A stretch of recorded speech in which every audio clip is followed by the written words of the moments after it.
여러 시대가 이를 막론하고 참다운 믿음의 사람들은 고독할 수밖에 없습니다. 예수님께서도 이 땅에 오셨을 때 인자는 머리 둘 곳이 없다라고 예수님은 거룩한 고독함 가운데 거하시고, 왜 고독하냐? 숫자가 많으면 고독하지 않아요. 대중들이 숫자가 많으면 나와 비슷하고 같은 신앙을 가진 사람이 많으면 고독하지 않아요. 왜? 그 신앙을 나누면 되니까. 나누면 공감대가 형성되잖아요. 많으니까. 그런데 내 가진 믿음을 공감대가 형성이 되어서 같이 나눌 만한 사람이 없다면 그건 고독할 수밖에 없어요. 오늘날 이 마지막 시대에 진정한 믿음을 가진 사람이 그러면 숫자가 많냐? 아니에요. 대부분 다 라오디게아 교인과 같아요. 미지근한 믿음이야. 미지근한 믿음을 가진 사람은 고독할 일이 없어요. 왜? 예수님 믿는 사람들 모임에 나가면 그 사람들의 숫자가 경상도, 대구, 사투리로 천지빛깔이야. 널렸다 이 말이야. 널렸어.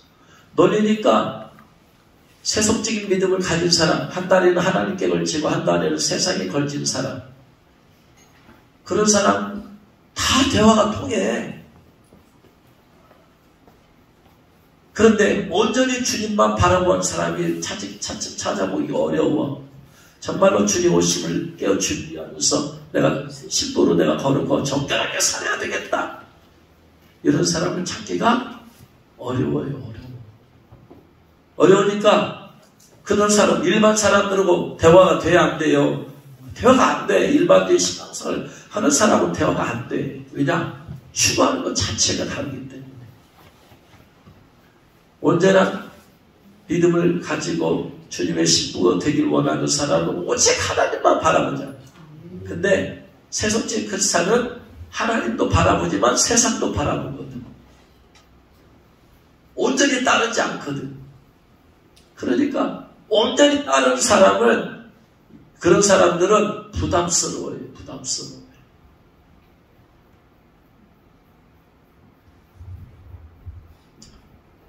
그러니까 고독할 수밖에 없어요. 고독. 믿음의 사람은 고독할 수밖에 없다. 숫자가 적으니까 그걸 각오하고, 거룩한 고독함이죠. 거룩한 고독함. 내가 보편적인 신앙, 일반적인 신앙, 세속적인 신앙, 미지근한 신앙을 쫓아가면 나는 고독할 일이 하나도 없어. 놀렸으니까 그들과 함께 교제해. 근데 내가 온전히 주님을 따르고자 하는 신앙을 가지면 그런 사람들과 교제가 안 돼. 영적으로 안 통해. 추구하는 것이 다르니까. 네? 어떤 사람은 교회에서는 찬송가도 부르지만 세상의 모임에 나가면 유행가도 분위기를 위해서 불러. 그런 사람들은 세상에 가면은 인정도 받고 칭찬도 받아. 근데 어떤 사람은 나는 오직 하나님만 찬양하겠다 마음 먹고, 그리고 나서 딱 마음 먹었어요. 그러고 나서 세상에 모임에 가면 좀 고민될 거 아니야. 하나님만 찬양한 노래를 부르면 되겠어요, 안 되겠어요? 그 모임에서 완전히 쫓치는 거지. 그럼 어떻게 해야 돼? 그 모임 안에서 내가 같이 있으려면 어떻게 해야 된다? 세상적인 노래를 같이 불러줘야 돼. 근데 세상적인 노래를 불러줘서 그들과 함께하고 그들을 기쁘고 즐겁게 할 수도 있지만 그것이 하나님과 아무 상관없다 이 말이에요. 내가 오직 주님만 기쁘시게 하는 삶을 살았는데, 그러려면 그런 노래를 부를 수 없고 그곳에서도 조차 하나님을 찬양하는 노래를 불러야 되는데, 부르면 된다 안 된다? 안 된다. 모임이 분위기 깨니까.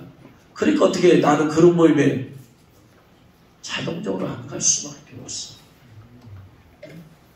같이 주님을 찬양하는 사람들 모임에 가면 갈등할 필요가 있어요, 없어요? 없어요. 거기는 새로운 노래 안 부르니까. 그런 노래만 부르니까 더 좋잖아. 근데 일반적인 모임 그게 아니다 이 말이야. 네?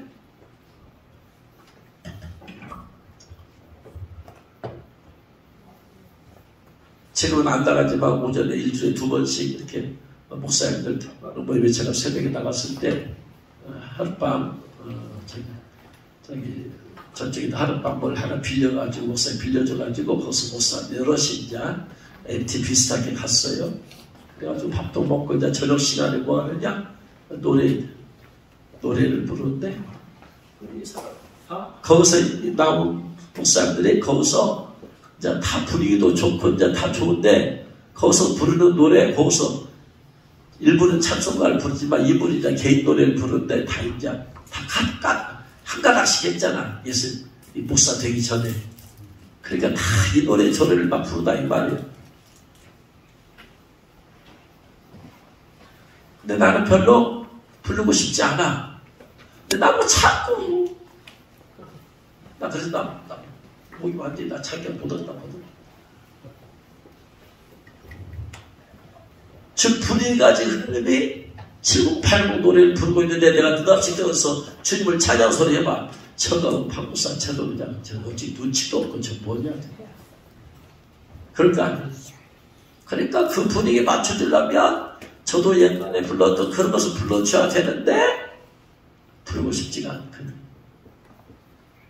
그럼 어떻게 돼요? 그런 모임에서 자동적으로 나는 이제 점점 아웃사이드로 빠져야 된다. 왜? 그들과 같이 어울리려면 그들과 같이 불러주고 놀아줘야 되는데 나는 그러고 싶지 않아. 그러니까 어떻게 돼? 자동적으로 아웃사이더로 빠질 수밖에 없어요. 그럼 어떻게 돼요? 그런 목사님들과의 교제는 되지 않아요. 그러면 나처럼 온전히 주님만 쫓고하는 그런 목사님들이 있냐? 없을 뒤에 없어. 없으니까 뭐예요? 저는 그냥 혼자 놀아야 된다. 혼자 놀아야 돼. 같이 뭐 이런 걸 나누면 얼마나 사이가 없으니까.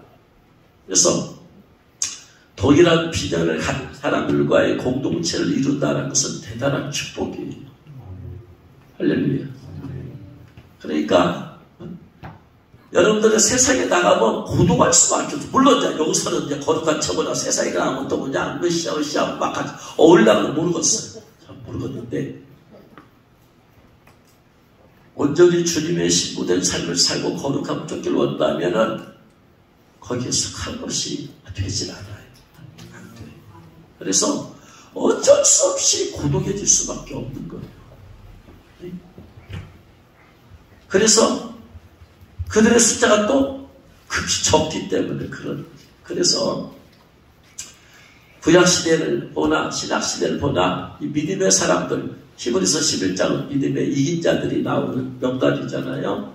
이긴 자들은 다 하나씩 차차히 따져보면 전부 다 그 사람들은 영적인 거룩한 고독함 가운데 사람들이에요. 어쩔 수 없이. 사명자가 있고 사명 아닌 자가 있어. 사명자는 그 사명을 자기밖에 알지 못하고 사명을 감당해야 되기 때문에 일반 사명 없는 사람들은 사명 없기 때문에 그냥 구천박전 사명이 돼. 근데 이 사람은 사명자니까 사명의 길로 따라가요. 계속 그 길을 쫓아가야 돼요. 그러니까 분리되는 거지. 죽으심을 깨어 준비하고 신부 다녀가는 사람들은 그것이 아는 사람하고 같이 섞일 수가 없어요. 같이 예수를 믿는다 할지라도 믿음의 결이 다르기 때문에. 그러니까 분리될 수밖에 없어. 그들은 재밌고 즐겁다고 하는 것들이 나에게는 재미가 하나도 없어. 진짜 재밌는 것은 온전히 주님을 바라보고 하는 거예요.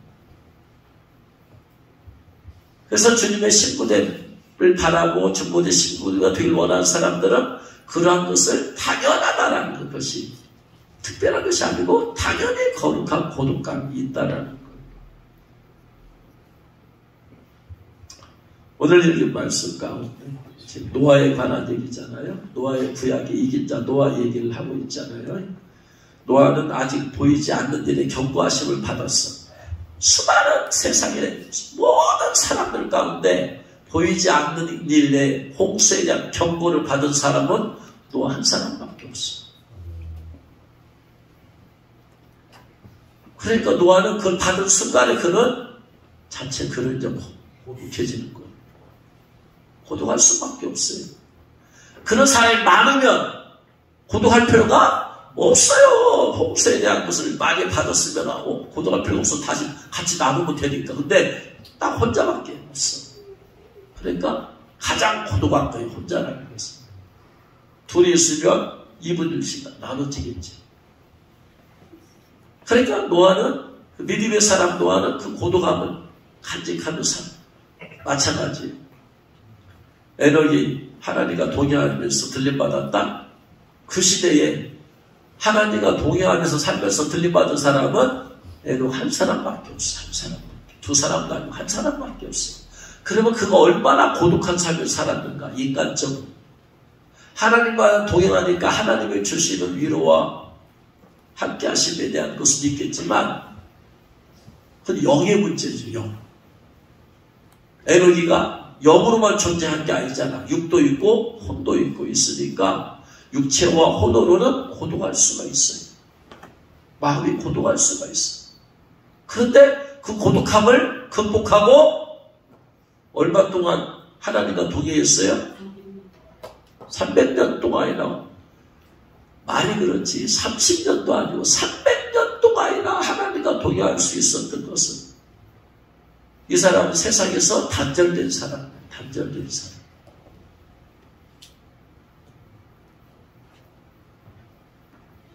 그러니까 그걸 돌파하고 이겼더니 하나님께서 그를 산채로 들림받게 하시더라. 오늘날 휴거의 예표가 되게. 그러니까 예수님의 신부가 되어서 예수님 공주 강림했을 때 신부로 들림받기를 원하면은 에녹처럼 300년 동안 하나님과 동행. 하나님과 동행이란 말은 사람들로부터 고립될 수 있다. 그걸 각오를 해야 돼. 대가를 치러야 돼. 이게 세상 사람들로 볼 때는 속된 말로 에녹에 대해서 병신조다라고 할 수 있어요. 왜? 세상적 같지 않으니까. 세상적인 사람 같지 않으니까. 세상 사람이 볼 때는 보이지도 아니하는 하나님, 야훼. 그들의 세계는 야훼가 있어요, 없어요? 생각에는 없어. 근데 그는 보이지도 아니하는 야훼 하나님을 믿고 따른다. 그들의 눈에 볼 때는 뭐가 보이는 걸. 우상은 눈에 보이는 거예요? 안 보이는 거예요? 보이는 거예요. 근데 야훼 하나님 보여요? 안 보여요? 안 보여요. 전부 다 귀한 것들은 전부 다 눈에 안 보이는 것입니다. 여러분이 기념품이 있으면 눈에 보이게 갖고 다니겠어요? 장도에다 깊이 감춰두겠어요? 다이아몬드 있으면 감춰두고 안 보이게. 예수님께서 말씀을 전하실 때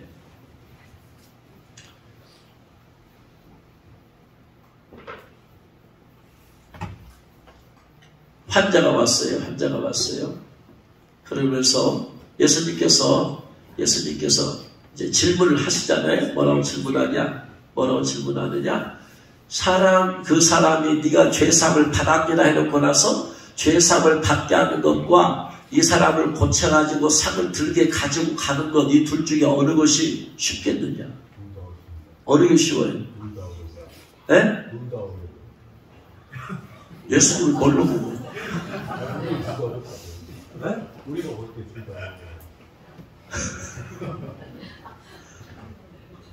그 믿음의 눈으로 봐야 될 거 아니야. 갑자기 믿음이 상승을 해. 예수님께서 둘 중에 뭐가 어렵겠느냐, 뭐가 쉽겠느냐 그랬어요. 자, 죄사함을 해주는 게 쉬워요? 상을 들고 고쳐가지고 상을 들고 갖고 가라고 하는 게 쉬워요? 예? 상을 들고 하라는 게 쉽다. 손 들어봐요.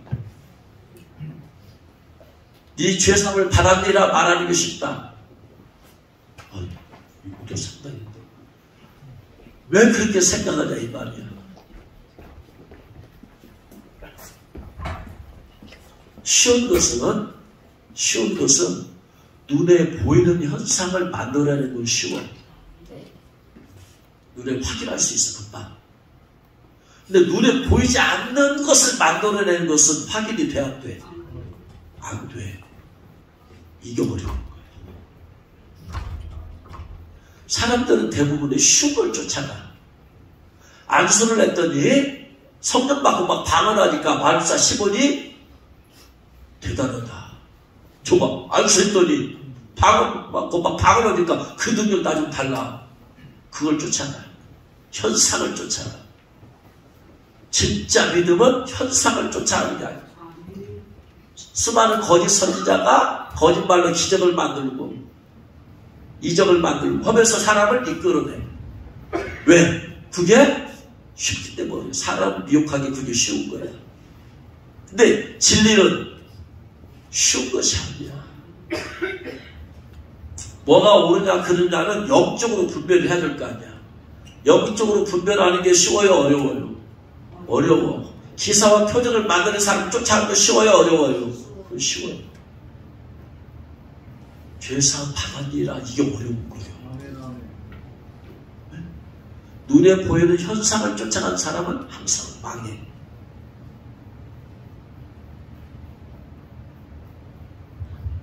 이 마지막 시대에도 많은 사람들이 기사와 표적을 해가면서 사람들 그거 모을 수 있어요.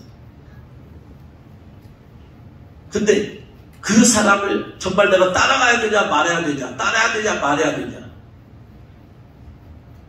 성령의 능력과 역사가 나타나. 응?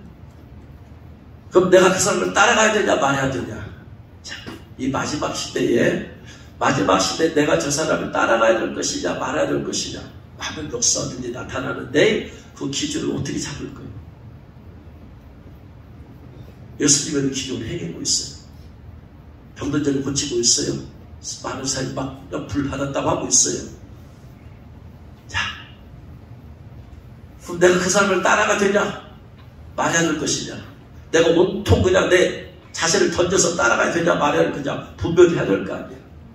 네? 뭘로 분별할 것이냐. 그 사람 말씀 전해요. 말씀 알고 할 수가 없어. 근데 여러분이 뭐 신학자도 아닌데 그 말씀 듣고 분별하겠어요? 전문자도 아닌데 성도들이 말씀 듣고 목사가 말씀 설교 말씀하는데 그걸 웬만하면 분별해요? 못해요? 못해. 뭘 가지고 분별을 해야 되겠어? 열매가 보여요 안 보여요? 그러면 일단 일단 껍데기만 보는데 열매를 어떻게 해요? 열매를 보려면은 같이 생활을 해야 볼 거 아니에요. 얼마든지 거짓으로 할 수 있으니까. 그러잖아 여러분. 집회 때만 보잖아. 예를 들어 집회 때만 봐. 근데 열매가 물론 이제 막 그 집회 때조차도 안 좋은 열매 맺을 수 있어요. 막 그냥 뭐 옛날에 부흥사는 막 욕을 하고 그랬잖아요. 막 그래도 그냥 어떻게 뭐가 좋다고 막 마음이나 막 줬잖아요. 그 당시에는 그런 것이거든요. 오늘날 이 시대에 정말로 내가 그분의 말을 따를 것이냐 말 것이냐, 내가 쫓을 것이냐 말 것이냐, 이걸 구분할 수 있는 기준이 뭐냐.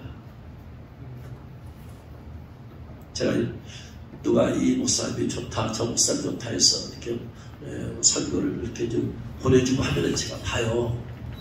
야 정말 대단해요. 들을 때는 대단해요. 근데 다 듣고 나면 나중에 뭔가 씁쓸해.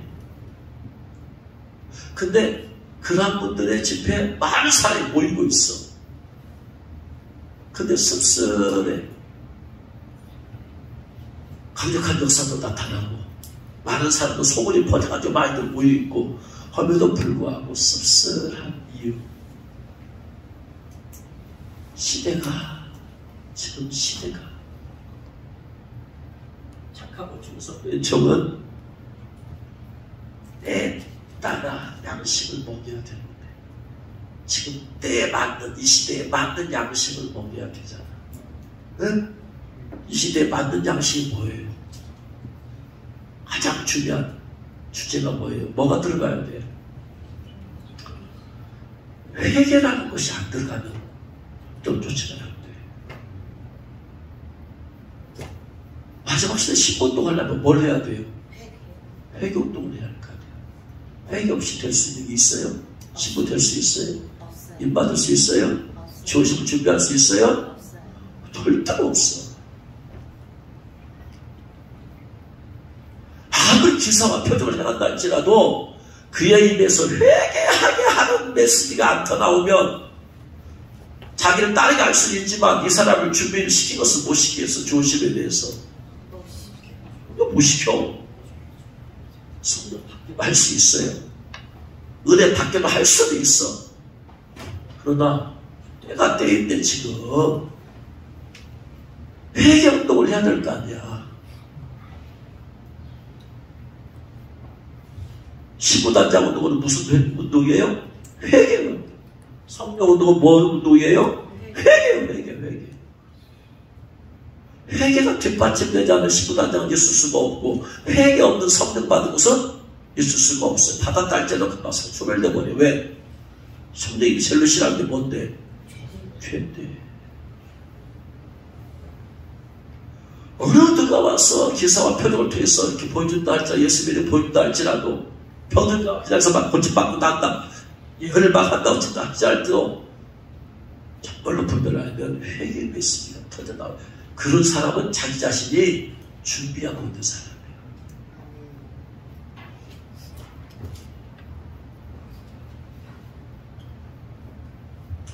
그래서 참 믿음의 사람들은 진짜 믿음의 사람들은 믿음만 그게 아니고 사실은 그 믿음이라는 것이 겉으로 볼 때는 믿음이 막 선포되고 믿음의 역사 나타나지만 그것의 근본, 파운데이션, 베이스는 뭐가 깔려 있어야 된다? 거룩함이 깔려 있어야 돼. 거룩함이 깔려 있지 않으면 다 모래 위에 세운 침이랍니다. 무너집니다. 세워졌다 할지라도 무너져.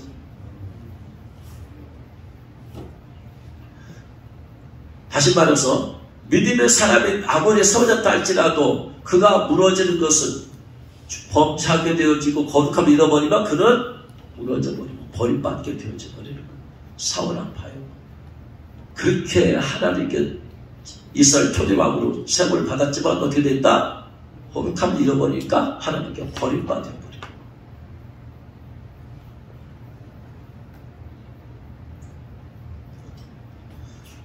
근데 이 세상은 그 거룩함을 쫓아간다? 안 쫓아간다? 안 쫓아가. 절대적 거룩함을 위해서 간다? 안 간다? 안 간다. 적당한 거룩함을 쫓아가지. 거룩함이 나의 목숨이야. 생명이다. 이걸 가지고 쫓아가는 사람은 없어요. 신부가 되고 신부운동 하려는 사람은 반드시 이것이 없이 또 안 돼. 그러니까 어떻게 돼요? 노할 수밖에 없는 거예요. 노아가 그 당시에는 고독할 수밖에 없는 거예요. 그다음에 너희 가족들이 아느냐?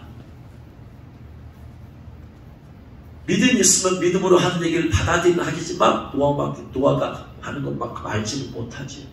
사람만큼. 이 믿음으로 노아에 대해서 지금 말하는데 이 노아에 대해서 말하는 것이 창세기 6장 9절이죠. 노아에 대해서. 이 믿음의 노아가 어떻게 해서 믿음으로 이긴 자가 되었느냐? 창세기 6장 9절에 말하죠. 이것이 노아의 족본이라 노아는 의인이요 당대의 완전한 자라. 그는 하나님과 동행하였다. 노아에 대해서 그는 당대의 완전한 자라다. 그 당대의 완전한 그 시대의 완전한 자다. 그 시대의 완전한 자다. 그 시대. 여기서 완전하다는 것은 퍼펙트하다는 얘기가 아니에요. 퍼펙트. 인간은 퍼펙트 할 수가 없어. 왜? 나중에 노아도 술 마시고 취해가지고 그의 추태를 보였잖아요. 그렇죠? 여기서 완전하다라는 말은 구약에 있어서 완전하다라는 말은 히브리 언어로 타밈이에요. 타밈이란 말은 완전하다는 의미도 있고 흠이 없는 이라는 말이에요. 흠이 없는. 이 타밈이라는 단어가 쓰인 것이 가장 대표적인 것이 뭐냐면 재물을 고를 때 흠없는 수컷으로 골라라. 흠없는 양을 골라라. 흠없는 것을 골라라고 하잖아요. 흠 없는 이것이 탐임이야. 완전한 양을 고르라는 게 아니잖아. 흠이 없으면 돼. 흠이 없으면.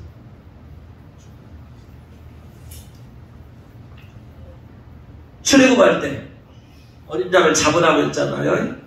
어린 양을 잡으라고 해서 각 가족당 한 마리를 잡아서 양의 피를 바르라고 했잖아. 출애굽기 12장 5절에 이렇게 말하고 있어요. 너희 어린 양은 흠없고 1년된 수컷으로 하되 양이나 염소 중에서 취하고, 구약에는 양이나 염소의 구분이 없어요. 신약은 마태복음 25장에서 양이면 오른쪽, 염소는 왼쪽, 양이면 천국, 염소는 지옥 나눠지지만 구약에는 이렇게 구분이 없어요. 근데 여기서 흠없고 이게 탐임이에요. 완전한 이런 똑같은 의미예요. 그래서 또 레위기 1장 1절로 3절에서 번제를 드릴 때 여호와께서 회막에서 모세를 부르시고 그에게 말씀하여 이르시되 이스라엘 자손에게 말하여 이르라. 너희 중에 누구든지 여호와께 예물을 드리려거든 가축 중에서 소나 양으로 예물을 드릴지니 그 예물이 소의 번제이면 흠없는 수컷으로 해라. 여기서 흠없는 이게 탐임. 또 3장 1절에 사람이 만일 화목제의 제물을 예물로 드리되 소로 드리려면 수컷이나 암컷이나 흠없는 것으로 옆에 드리라. 이게 탐임. 모든 제물은 하나님 앞에 드려야 되는 제물은 뭐다? 흠없는 것으로 드려라. 이것이 바로 완전하다는 단어랑 똑같은 탐임이야 이게. 그러면 흠이 있다는 것이 뭘 의미하느냐? 그러면 흠 있는 예물은 뭐냐? 이제 말라기서에 나오잖아요. 이스라엘 백성들이 흠 없는 걸 분명히 드려야 됨에도 불구하고 흠이 있는 걸 하나님께 드리니까. 그래서 하나님을 진노하게 하잖아요. 말라기 1장 8절 말씀 보면 말라기 1장 8절 봤더니 만군의 여호와가 이르노라 너희가 눈먼 희생제물을 바치는 것이 어찌 악하지 아니하냐. 눈이 멀었어. 희생제물을 드리려면 기준이 뭐야 된다? 흠이 없어야 되는데 눈이 멀었어. 눈이 멀은 것이 뻔히 보여 안 보여? 보이잖아. 이 흠이 있는 거예요. 어찌 악하지 아니하며 저는 것. 희생제물이 저러. 병든 것. 병이 든 것이 보여. 이것이 바로 뭐다? 흠이 있는 거예요. 흠이 있는 거. 이런 것을 드리는 것이 너희가 어찌 악하지 아니하냐. 이제 그것을 너희 총독에게 드려보라. 그가 너를 기뻐하게 했으면 너를 받아주겠느냐. 그런 거 선물 줘봐라. 총독한테 바쳐봐라. 받겠느냐 이 말이에요. 또 1장 13절에 만군의 여호와가 이르노라 너희가 또 말하기를 이 일이 얼마나 번거로운고 하며 콧웃을 치고 훔친 물건 저는 것 병든 것 여기다 또 아까는 훔친 물건이 또 추가되었어요. 이런 공헌물을 나한테 드린다고 가져와니 내가 이건 너희 손에 받겠냐? 흠없는 걸 가져오라고 했지. 그래서 이 흠이 없다라는 말은 영어 성경에는 blameless이라는 것은 비난하다라는 의미, 비난하는. 있으니까 비난할 것이 없는, 책망할 것이 없는. 여기서 완전하다는 것은 무슨 말이야? 행동이 완벽하다는 말이 아니고 다른 사람들 볼 때는 노아가 아닌 다른 사람들 볼 때는 그냥 책망이 막 보여 그냥 쉽게 말하면 그들에게는 하나님이라는 존재가 없으니까 막가파로 산다 이 말이야. 내 마음대로 살아. 내 생각대로 살아. 내 감정대로 살아. 내가 하고 싶은 대로 살아. 그러니까 사람들한테 공동체 안에서 자기 마음대로 하면 되는 사람들 없어요. 안 되지. 자기 생각대로 감정대로 하면 돼 안 돼? 안 되지. 공동체를 깨버리잖아.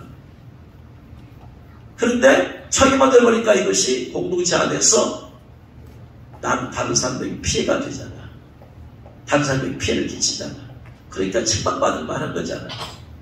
근데 노아는 하나님을 믿는 사람으로서 어떻게 되냐? 이런 것을 하지 않았다 이 말이에요. 그럼 그 당시에 율법이 있었어요, 없었어요? 율법이 있었어, 없었어? 네? 율법이 어디서 나왔는데? 네? 그거 모세 이전 사람이에요, 이웃 사람이에요, 노아가? 네? 노아가 어느 때 사람이에요? 구체적인 율법은 모세가 출애굽하고 나서 시내산에 올라가서 받아왔잖아요. 그리고 그전에 율법이 없어. 도덕적인 율법, 행위 율법이 없어. 네? 율법이 없음에도 불구하고 그가 책망받을 만한 일이 없다라는 것은 뭐 기준이 없잖아. 기준이, 가치 기준이. 이것이 법이라는 것이 있으면 지키면 책망 안 받고 안 지키면 책망을 받을 텐데 선고된 것이 또 구전된 지켜야 될 율법이 없잖아. 그럼에도 불구하고 그는 하나님을 거룩하신 하나님을 알고 거룩한 하나님 앞에 거룩하게 살려고. 세상의 기준이 아니고 그 길은 누가 기준이었어요? 하나님의 기준이에요. 이게 믿음의 사람. 누가 기준이다? 하나님의 기준. 누가 뭐라고 해서 하나님의 기준이 아니고 내 스스로. 오늘 시간에 거룩에 대해서 말씀을 드렸어요. 내가 내 눈으로 비난할 것이 하나도 없고 책망할 것이 하나도 없고 내 마음을 살펴도 죄가 하나도 없어. 이건 내 의식세계에서 본 거야. 의식세계는 30%, 무의식은 70%. 그러면 내가 내 의식세계를 볼 수만 있어. 기껏해야 30%만 보는 거야.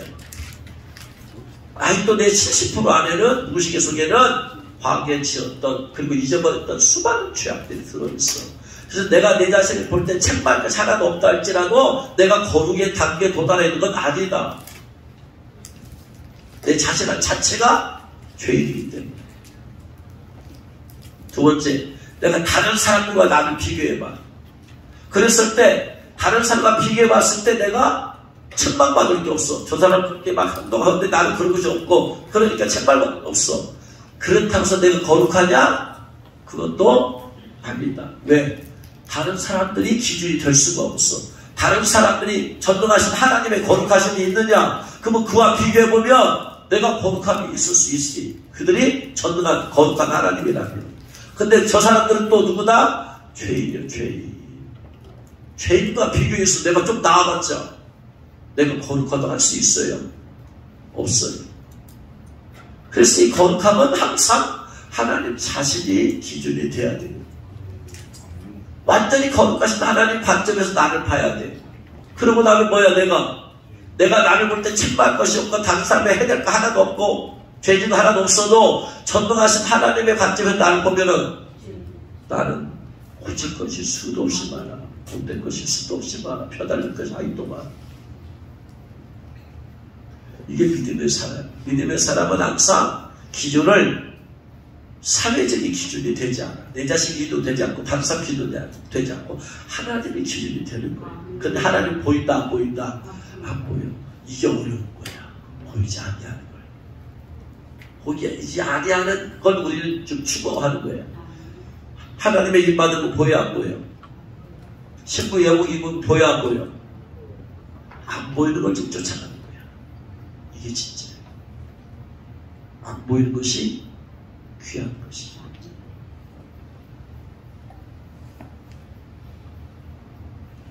노아도 마찬가지예요. 하나님께서 홍수에 대한 심판을 보여주셨는데 본 적이 있다 없다. 이게 홍수람이 있은 적이 있다 없다. 비가 내린 적이 없어. 그 당시는 온 실족과로 완전히 덮어졌어. 비가 한 방울도 내린 적이 없어. 근데 홍수로 막 쏟아져 이 세상에 심판하는 걸 한 번도 본 적이 없어. 근데 그는 영으로만 봤어. 이걸 쫓아가는 게 어려운 거예요. 왜? 다른 사람들한테 설명이 돼야 안 돼요. 안 돼. 다른 사람이 봤어야지. 경험했으면 설명하시고. 근데 이걸 어떻게 설명할 수가 없는 거예요. 그걸 쫓아가는 것이 어려운 거야. 그래서 고독할 수밖에 없는 거예요. 아무튼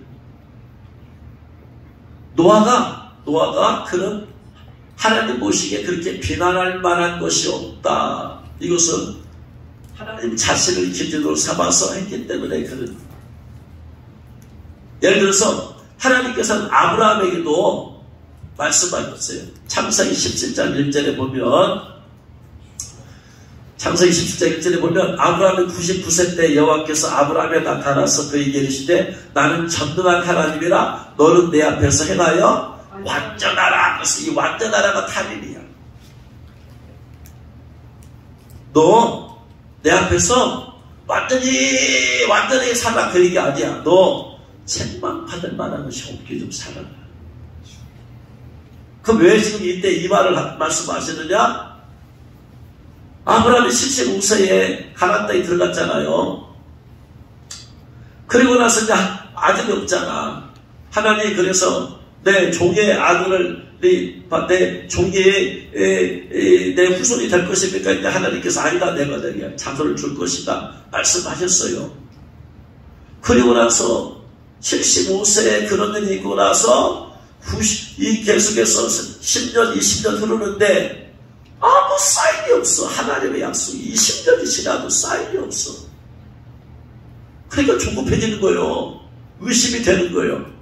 하나님 말씀하시면 증거가 나타나야 되는데 20년이 지나도 증거가 안 나타나니까 조급한 거예요. 사람은. 그래서 여보 하나님 안 주실란가 봐. 우리 대가 끊어지면 안 되니까 당신이 하갈과 동침해서 그렇게 해서라도 후손을 봐야 될 거 아니야. 그렇게 해서 하갈과 동침해서 이스마엘을 낳았어요.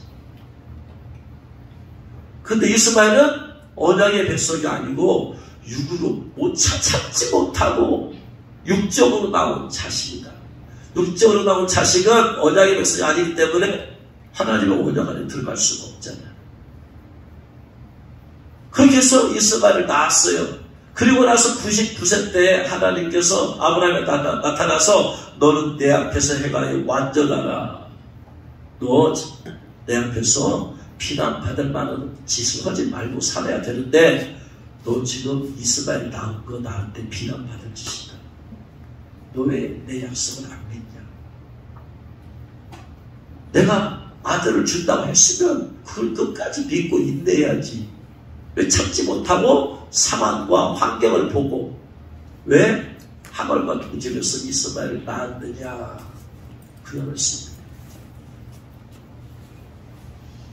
그러니까 책망받을 만한 하나님의 약속의 말씀을 믿지 못하고 인내하지 못하고 육체적으로 아들을 낳고 그리고 나서 그때서 하나님께서 내년 이맘때 이 아내 사라가 자식을 낳을 것이다.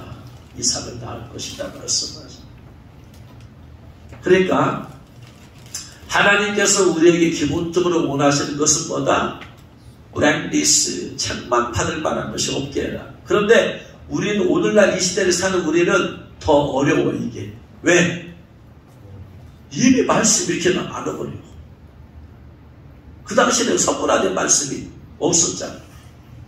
근데 우리는 이제 선물화되어버렸어. 이 말씀을 범하면 책망받을 만하게 되어져.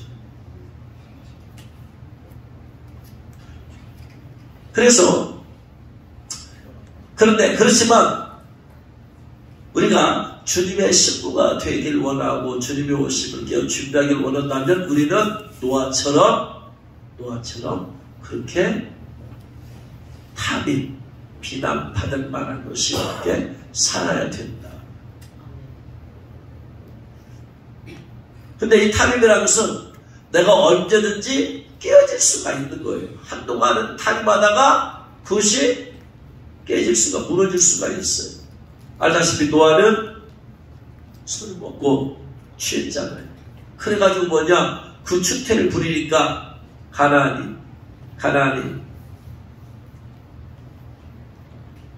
그의 아버지에게 자기 할아버지 추태를 말하니까 어떻게 돼요? 그걸 보고 형제들한테 말하고 그러니까 뭐냐, 아버지가 자식을 저주하게 되어지잖아요. 누구에게 저주했어요? 함한테 얘기하니까 그걸 보고 얘기한 가나안을 저주하게 되지. 이기는 것은 얼때든지 깨질 수가 있어. 쉽게 말하면 내가 흠이 없는 상태를 내가 유지하면서 계속해서 살아야 되는 거예요. 원래 우리 잘 아는 사단도 원래 이런 존재였어. 비난받을 만한 것이 없는 천사의 존재였어. 그런데 그가 교만해져가지고 타락해져가지고 사탄이 되었더라. 에스겔서 28장 말씀에 보면 이 사탄의 타락에 관한 성경의 근거는 이사야 14장과 14에 곱하기 2 하면은 28. 이사야 14장, 에스겔서 28장에 나와요. 사탄에 관한 신학자는 그 두 곳을 말하는데 28장 13절 12절에 보면 두로 왕을 위하여 슬픈 노래를 지어 이르기를 했는데 두로 왕을 위한 노래가 아니고 두로 왕 배후에 있는 사단 마귀에 대해서 의료적으로 이렇게 말을 하고 있다고 신학자들은 얘기를 해요. 그러면서 네가 옛적에 하나님의 동산 에덴에 있어서 언제 두로 왕이 에덴 동산에 있었어요? 없었죠. 그런데 에덴 동산 누구는 있었어요? 사탄 마귀는 있었잖아. 뱀한테 들어갔었잖아. 그래서 원래 이제 사탄 마귀가 타락하기 전에 기름 부음 14절 말씀에 너는 기름 부음을 받고 지키는 그룹 천사장으로 지음을 받았다. 그래서 내가 너를 세우며 네가 하나님의 성산에 있어서 불타는 돌들 사이에 왕래했다. 하나님의 성산에서 그가 타락하기 전에 천사들이니까 천사장으로 그룹 천사장으로 지음받았으니까 하늘에 있었죠. 그들이. 그런데 네가 지음을 받던 날로부터 네 모든 길이 완전하더니 네 모든 길이 완전했어. 여기서 완전히 탑입이야. 탑입. 흠이 없어. 책만 받은 게 하나도 없었어. 그런데 나중에 어떻게 돼요? 교만이 하게 되어져가지고 지가 하나님처럼 영광을 받으려고 함을 통하여서 그가 하늘에서 쫓겨나게 되어지죠. 그러니까 이 탐임이라는 것은 언제든지 깨질 수가 있는 거야. 그러니까 늘 그 상태를 유지하면서 사는 것은 대단히 중요한 것이에요. 노아는 어쨌든 간에 노아는 바로 첫 번째 비난받을 만한 하나님께로부터 비난받을 만한 특별한 큰 것이 없었다. 그러면 우리가 이 시대에 이기는 자가 되려면 하나님께로부터 내가 비난받을 만한 죄가 없어야 돼. 특별히 어떤 죄가 없어야 되냐? 어떤 죄가? 요한계시록 21장에 보면은 지옥에 들어가는 죄가 있지. 그 다음에 22장에 보면 성 안에 들어가지 못하고 성 밖에 가야 하는 죄들이 있죠. 이 죄들에 대해서 비난받을 게 없어야 됩니다. 예수님께서 말씀하신 마음에 음란한 생각이고 간음이라고 했으니까 이러한 것에 대해서 비난을 받지 말아야 돼. 사람을 미워하는 것이 살이라 했으니까 이것에 대해서 비난을 받지 말아야 돼. 쉽게 말하면 큼직큼직한 죄에 대해서는 절대로 비난받을 만한 것이 없어야 된다. 깨달으실 죄를 축원합니다. 신부 예복을 입기 위해서 완벽한 우리가 존재가 될 수도 없어요. 다만 비난받을 만한 그 죄는 없어야 돼. 그래야지 주님께서 그러한 것을 인을 받고 예복을 입을 자격을 주시더라. 그러니까 그러한 죄들에서 철저히 회개하고 나가야 되고 그 다음에 더 높은 더 좋은 부활을 얻기를 원한다면 더 회개해버려야 된다. 이것은. 아멘. 할렐루야. 아멘. 더 좋은 부활, 더 높은 단계, 신부 등급 단계가 있잖아요. 그걸 원한다면 더 해야 되는 것이다. 아멘. 다음 주에 지금 일을 받고 예복을 입기 위해서 기도하라고 했을 때 지금 아웃라인을 정해주는 거예요. 죄가 해결되기, 그런 죄들이 해결되지 않으면 어렵다는 것. 철저히 회개하고 내가 끊어버리는 것, 결단이 필요하다. 아멘. 두 번째 오늘 말씀에서 하나님과 동행했다고 해서 그는 하나님과 동행했다. 하나님이 그와 동행해 주신 것이 아니고 그가 하나님과 동행했다는 얘기는 그가 하나님과 동행하기 위해서 무척 애썼음을 알 수 있어요. 여기서 동행하다는 것은 함께 work together예요. 함께 걷는 거예요. 함께 걷는 거. 이게 이 이 할라크라고 하는 단어인데, 할라크라고 하는 단어가 쓰인 곳이 어디냐면 바로 에녹에 대한 얘기예요. 창세기 5장 21절. 에녹이 65세에 무드셀라를 낳았고, 무드셀라를 낳은 후 300년을 하나님과 동행하며, 이게 할라크야. 그러니까 휴거하는 사람들의 기준이 바로 여기 나와. 휴거할 사람들. 에녹은 상태로 들림받아서 휴거의 예표가 되었잖아요. 24년 에녹이 하나님과 동행하더니 하나님은 그를 데려가고 되었어. 그러니까 신부로 내가 휴거하기를 들림받기를 원하는 사람은 누구처럼? 에녹과 노아처럼 하나님과 동행하는 삶을 살려고 해야 됩니다. 동행하는 삶. 이 땅에서 동행하는 자만이 하나님께서 그를 데려가고 계십니다. 할렐루야. 아멘. 그러면 어떻게 함으로써 노아는 동행했을까? 어떻게? 노아가 어떻게 해서 동행할 수 있을까? 하나님과 동행하기 위해서. 내가 막 동행합니다. 수백 번, 수천 번 외친다고 해서 동행이 아니잖아. 어떻게 하면 하나님과 동행하는 삶을 살아야 했을 때, 창세기 6장 22절 말씀, 6장 1절, 13절 이하에 보면은 하나님께서 노아에게 방주를 만들라고 막 자세히 설명해요. 너는 14절에 고페르 나무로 방주를 만들어라. 칸들을 막아라. 역청을 안팎으로 칠하라. 300규빗, 길이 300규빗, 너비 50규빗, 높이는 30규빗, 창을 내고 위에서 8규빗 내고 자세히 설명하잖아요. 그랬더니 22절에 뭐라고 그래요? 노아가 그와 같이 하여 하나님이 자기에게 명하신 대로 다 준행하였더라. 여기에서 노아가 하나님과 동행하게 된 비밀을 찾았어요. 하나님이 노아에게 이렇게 하라, 이렇게 하라, 이렇게 하라, 이렇게 하라, 이렇게 하라는 것을 하나도 빠짐없이 다 준행했어요. 할렐루야. 이게 하나님과 동행하는 비결이에요. 그 다음에 또 7절 봤더니 여호와께서 노아에게 이르시되 너와 내 온 집은 방주로 들어가라. 이 세대에서 네가 내 앞에서 의로움을 내가 보았다. 너는 모든 정결한 짐승을 암수 7씩 부정한 것을 암수 둘씩 내게로 데려오며 공중의 새도 암수 7씩 데려와 그 씨를 온 지면에 유전하게 하라. 지금부터 7일이면 40주야를 땅에 비를 내려 내가 지금 모든 생물을 지면에서 쓸어버리리라. 노아가 여호와께서 자기의 명하신 대로 다 준행하였더라. 할렐루야. 이게 노아가 하나님과 동행하게 된 비결이에요. 주여 말씀하옵소서 종은 듣겠나이다 라고 말했던 사무엘처럼 하나님과 동행하기 사람들의 특징이 바로 여기에 있어요. 주님 말씀하시면 나는 무조건 순종한다. 나는 주님 말씀하시면 나는 무조건 순종합니다. 이런 자세가 있어요. 항상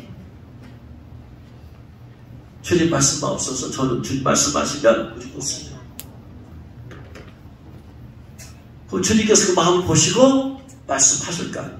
설교만 뜻을 통해서 감동을 주시던가, 또한 꿈을 통해서 주시던가, 또한 내가 성경 말씀 읽고 묵상하면서 주시던가, 다양한 방법. 그것은 하나님께서 이제 결정하신 문제예요. 각 사람의 영적인 수련과 영적인 성향에 따라서 하나님 말씀하시니까. 다만 마음에 먼저 내가 다 준행하겠습니다. 주님 말씀하옵소서 했을 때, 그리고 그대로 준행했을 때 주님이 그래 네가 나와 함께 동행하길 원하는 내가 알 수 있다. 내가 너와 동행할 것이다. 그러면 그 사람 모든 행위를 주님께서 눈동자 그 사람 행위에 눈이 머물러 천사들 통해서 그 사람을 특별 관리하기 시작해요. 할렐루야. 그래서 우리가 노아처럼 이기는 자가 되기를 원한다면 주님 뭐라고 말씀하시던 간에 나는 합니다. 근데 그 말씀 때로는 지키기 쉬운 것도 있지만 어떻다? 지키기 어려운 것도 있어요. 내가 고민해야 될 때도 있어. 그래도 결국은 결단하고 나가더라. 이 이 자세가 있어. 이게 다 믿음의 사람들. 이렇게 하지 아니하고 하나님 앞에 귀하게 믿음으로 쓰임받은 사람 한 명도 없어요. 그들은 고민하고 갈등하지 않은 게 아니라 하는 거예요. 아브라함도 이삭을 바치라니까 내게도 고민하고 있을 거예요. 그러다가 하는 거예요. 준행하는 거예요. 하는 걸 보니까 이제야 네가 나를 사랑하는 줄 내가 알겠다. 그래서 우리는 과정적으로 고민하고 갈등할 수 있지만 이기는 자가 되기 위해서 결국은 순종이다. 순종. 이기는 자가 되는 것은 순종이야. 이기는 자가 되는 것이. 할렐루야. 그래서 주님께서 말씀하신 통해서 이 시대에 내게 어떻게 감동을 주시고 말씀하실지 구체적으로 어떻게 하실지 주여 말씀하옵소서. 다 듣겠습니다. 그렇게 했을 때 순종했을 때 그 다음 것이 열려지고 순종했을 때 그 다음 것이 열려지고 하나님께서 모세를 처음 모세를 불렀을 때 가지떨기 나무가도 불렀을 때 모세에게 뭐라고 말씀하셨어요? 신발을 벗어라. 네가 선 곳은 거룩한 곳이다. 그러면은 그 다음 하나님의 계획이 있어. 모세를 향해서 계획이 있어. 근데 그것이 이루어지려면 뭐부터 해야 된다? 신발 벗는 것부터 해야 된다. 신발 벗는 거 작은 것을 요구하세요. 이게 아무것도 아닌 것일 수 있으나 그러나 작은 것이라도 하나님의 큰 명령만 준행이 하는 게 아니고 하나님의 사소한 지시를 해도 순종하는 게 진짜 순종이야. 크고 위대한 것을 제대로 하는 건 순종 아니고 그것도 순종이지만 진짜 순종은 뭐다? 자꾸 사소한 부모가 자식을 불러다가 야 이렇게 해 이것도 순종이지만 지나가는 말로 이렇게 하면 좋겠다. 사소한 말 한마디. 어느 게 어려워요? 사소한 말 한마디. 정세가 잡고 던지는 거 그걸 지키기 더 어려운 거지. 그러니까 신발을 벗으니까 어떻게 돼요? 하나님께서 이제 그 다음에 너를 내가 이스라엘 민족에 보내겠다 하는 거예요. 순종하는 걸 보시고 자명한 순종이 모세라 해요. 그리고 어떻게 되냐? 네가 들고 무엇이냐? 지팡이다. 던져라. 안 던지면 왜 이거 던져야 돼요? 주님? 따지면 안 돼. 던지라고 그냥 던지는 거예요. 던졌더니 뱀이 되더라. 잡아라. 왜? 주님, 저 뱀한테 물리면 죽어요. 잡아라. 뱀 잡으라고 하는 거예요. 속으로 사시나무 떨렸을 것 같아. 죽풍벌 걸렸듯이. 그게 어떻게 해요? 순종하죠. 잡는 순간에 그것이 다시 지팡이가 돼요. 이런 게 지팡이가 뱀이 되고 뱀이 지팡이가 되는 것은 기적에 속한 거예요. 기적이잖아. 근데 내가 지팡이를 던지는 것은 기적이 아니에요. 아니요. 하나님은 내가 이 세상에 살 수 있는 사소한 것을 하라고 해요. 그러면 하나님은 기적을 만들어내시오. 항상 하나님 우리 보고 기적을 만들어내 하지 않아. 절대로. 우리는 기적을 만드는 존재다? 아니요. 가나 혼인잔치에 가서 포도주가 떨어졌어요. 그러니까 뭐요? 주님이 시킨 것은 물청을 하는 거예요. 그 물을 가지고 포도주 만들라는 얘기 아니야. 물청을 하고 뭐 물청은 못해. 이거 한번 떠다주라. 떠다주 못해 그냥. 근데 가다 보니까 포도주가 바꿔지는 거예요. 내게 사소한 행동을 요구하는데 하고 나면 기적이 나타나는 거예요. 할렐루야. 그래서 우리는 기적을 만드는 존재가 아니야. 내 능력이 아니야. 근데 하나님께서는 기적을 만들어내기 위해서 사소한 행동을 요구하는 거예요. 나사로가 죽었어요. 나가느라 되었어요. 살려내는데 나사로 살려내라? 그렇게 하지 않았어요. 저 돌을 굴려라. 돌을 굴리는 거 할 수 있잖아. 돌을 굴렸더니 그 다음에 나사로에 나오너라 하는 나사로가 죽어서 일어나는 거예요. 할렐루야. 주님은 우리에게 위대한 걸 요구하지 않으신다. 주님은 순종하는 그 자세를 보길 원하시는 거예요. 할렐루야. 그러니까 우리는 주님에 대해서 신뢰하고 뭘 요구하시는지 사소한 것이라도 하라고 하는 거야. 그러면 그 다음에 하나님은 기적을 만들어내는 것이야. 할렐루야. 마지막 하나만 얘기하고 마치겠습니다. 이제 방주를 만들까 보지. 방주를 예비하게 하셨어요. 이제 하나님께서 13, 14절에 창세기 6장 13, 14절에 하나님이 노아에게 이르시되 모든 혈육 있는 자의 포악하며 땅에 가득함으로 그 끝날이 내 앞에 이르렀으니 너는 내가 그들을 땅과 함께 멸하리라. 너는 고페르 나무로 너를 위하여 방주를 만들되 고페르 나무가 뭔지를 모르겠어요. 아무튼이 고페르 나무로 방주를 만들되 옛날에 지금도 그렇지만은 방주를 만들면 나무 사이에 틈새기가 있을 거 아니에요. 틈새. 그 틈으로 물이 들어오면 다 죽어버리는 거 아니에요. 그래서요 그 틈을 막아야 되잖아요. 그 틈을 역청으로 봐. 역청으로. 안에도 칠하고 밖에도 칠하고 역청으로. 안에도 칠하고 밖에도 칠하고. 이렇게 쉽게 말하면 이제 물이 침투해서 들어오지 못하도록 하는 거. 스며들지 못하도록 틈새도 막아버리고 역청을 안팎에 칠해라. 방주는 고페르 나무로 만들되 역청을 안팎에 칠해야 된다. 그래야 세상의 홍수로부터 보호를 받게 되어지죠. 그렇죠? 여기서 역청이란 말이 고페르란 말이에요. 고페르. 고페르란 말은 무슨 말이냐면 카파르에서 유래했어요. 카파르. 카파르란 말이 무슨 말이야? 덮다, 가리다, 속죄하다 이 말이에요. 용서하다. 그래서 신약 구약에서 가장 중요한 단어 중에 하나가 카파르예요. 카파르 그리고 고페르.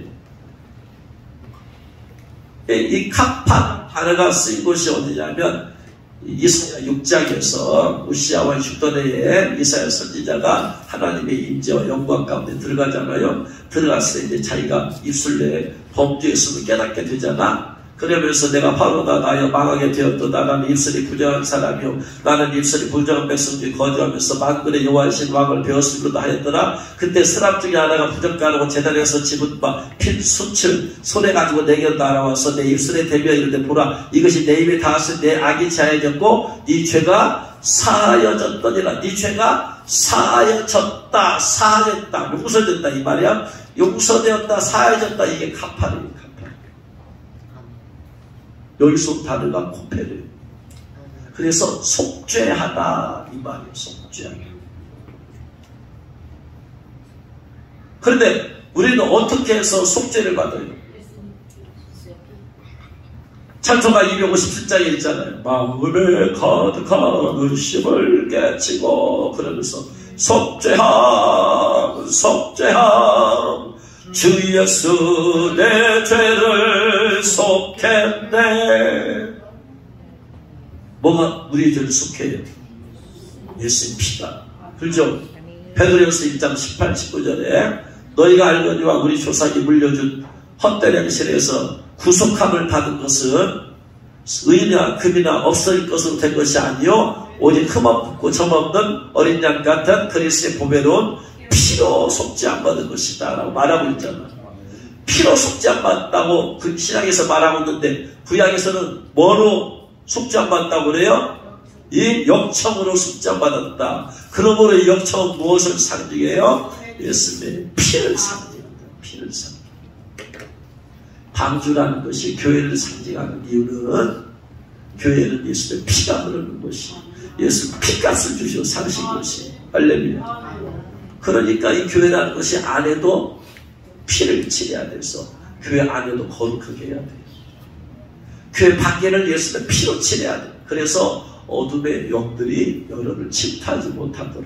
그래서 새벽에 기도할 때는 동성기 합심 기도할 때는 꼭 기도하는 게 있어요. 교회와 성도들과 성도들의 가정을 예수의 피로 씻고 덮고 보호해 주옵소서. 피로 내 입을 씻는 것은 거룩함과 정결함이야.